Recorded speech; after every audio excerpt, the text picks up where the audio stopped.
Hey, how you guys doing in the automotive community? Hope you guys are staying blessed. Today I'm replacing a servo motor on a 2011 Camry. And the way we got to this situation was that first you notice this light blinking when you turn on your vehicle. And it's gonna do it probably maybe 30, 40, 50 seconds. It's gonna do a certain blinking. It's not gonna allow you to get this to function until this light stops flashing. This one stops flashing. Eventually your AC will start operating. Now I hooked up the scanner to see if there was any code under the AC side of the diagnostics, and I was able to pull out a code 1443. According to the test ran, it leads to the amplifier. In this case scenario will be this one. So you got signals coming in and signals going out.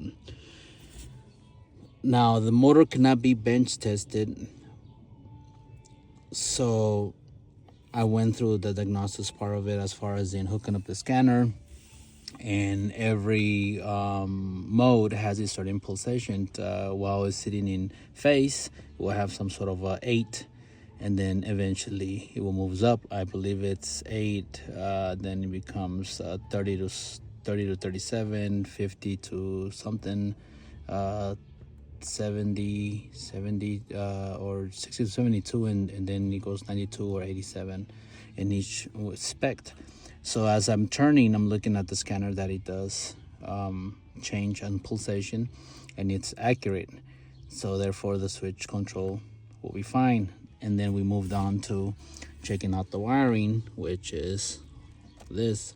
And according to the code in the test, it requires that code consists of replacing the amplifier. But wasn't too sure. There was a little something that, sometimes in the electrical down voltage or anything of other kinds, as far as in a motor that is not working, might give you the impression of the amplifier not working. So I went ahead and ran a test on it as far as in the circuit, and we were able to have a positive and negative coming in. And then we also checked out from the ground of the vehicle to the positive, and it was on specs. And then we did that ground, same deal, it was on specs. And then it becomes to replacing the amplifier. But being a little uncertain and knowing that sometimes electrical is a little funny that way, I went and tried to move the motor, but it looks like the motor itself, as you can see, it's not much of a wiggle where you or flexible enough for you to move it, right?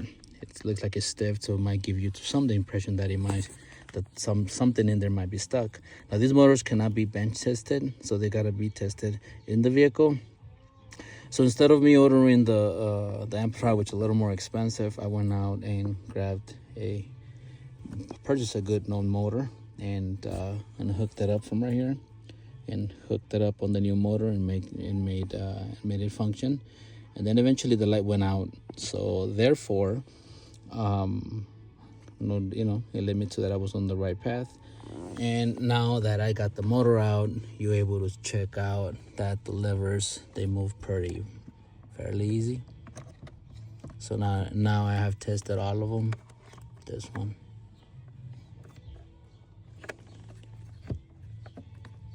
put a little grease on them, they're already greased up and all, so you're able to see that they're nothing's binding, everything's pretty much on point. And looks like we do have a faulty motor. I also know that the code 1441 also relates to the motor, but instead of replacing the main servo, this is what the main servo looks like as far as in motor wise. This one is the one that controls that phase, defrost, and so on and forth. The way I'm replacing it is it has 3 screws. You're gonna be able to see that you got one of them, you got a second one, and you got a top one. The top one, you gotta be able to open the recirculator. I believe that's what it is. And when this opens, you're able to grab it through this side. I did hack a little bit of a tab that is a little longer. Let me see if I could get visual on it,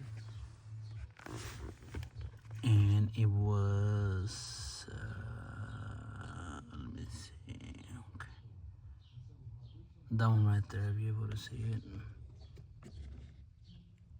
this one, right, you able to see that it's sideways. So I hacked that one because that's the tab that guides, but it's secured by screws, so it's okay. So that will gives you a little more of a wiggle room, and then after doing so, you pop it out of there, which is this knob. You just go, you just kind of like pop it out, and then the way it comes out is once you pop it out, and then you're able to do this to it, just kind of like a little bit of a movement like so, and then it comes out. So it's gonna go in, snapped in, and make sure that everything is hooked up on these guides, which this is what kind of guides them. And yeah, so that's where we at. Hope this helps someone out there as far as a little more in depth in the sense of diagnostics and procedures.